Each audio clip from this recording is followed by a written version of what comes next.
Much like everyone else, Scott Lang's got one question. Do they put quantum in front of everything? Turns out they do, and it's a Quantumania age. Hope you're ready for the biggest, most badass Ant-Man movie. They've got a bigger cast, an intense plot, and multiverse-level stakes. And did we mention that Cassie is all grown up and a superhero now? But her presence is somewhat troubling, adding fuel to serious Ant-Man theories. Let's discover what that's all about, beginning with the debut of Cassie Lang as a superhero. From a total cutie pie to a troublesome rebel, Cassie Lang is all grown up. No kidding. She's stirring up massive trouble in Ant-Man 3. Like sending a signal down to the quantum realm? To Kang? It's totally inviting the devil. Luckily, she's also donning a superhero suit. Yep, it's not just a side role as Scott's daughter anymore. The girl's gonna play a major role in the movie. Cassandra is following in her father's footsteps and becoming Ant Girl, or Stature, or Stinger. You can't blame us for being confused. The Lang lady has had many superhero alter egos in the comics. Her first brush with heroes was with Fantastic Four, and then Avengers alongside her dad. Interestingly, she didn't become a superhero herself until after Scott's death. She joined Kate Bishop and other young folks and became Stature. As for her powers, Stature had secretly started taking Pym particles way before this, so they're basically the same as Ant-Man. Not to spoil the fun for you, but she actually died on the pages.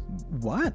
Fret not. The supervillain Dr. Doom then turned noble and revived her. On her rebirth, Stature became Stinger. Fitting. New life, new name, right? Anyway, with the teasers we've got of her MCU costume, it's most likely she's Stature here. It's the same purple costume she used to wear in the comics. But now that a grown-up Cass is a superhero, will she replace her dad? Many are convinced her presence is a disturbing sign for Ant-Man. Up next, here's the most worrying theory about Ant-Man 3. If you aren't already aware of it, let's just drop the bomb. Scott Lang will die in Quantumania. Please don't come at us with steak knives, we aren't the ones saying it. It's the most trending theory about the upcoming threequel. Even big entertainment sites are covering this, adding their own 2 cents. So why is everybody thinking this? Because of Cass. We haven't seen 2 Iron Men or Captain America at the same time. One has to die, retire, or go back in the past for someone else to take the mantle. That really seems like a black flag signaling death. What's more, Kang the Conqueror is unlike any bad guy the Avengers have ever faced. Even Thanos may be a bit tame in front of him.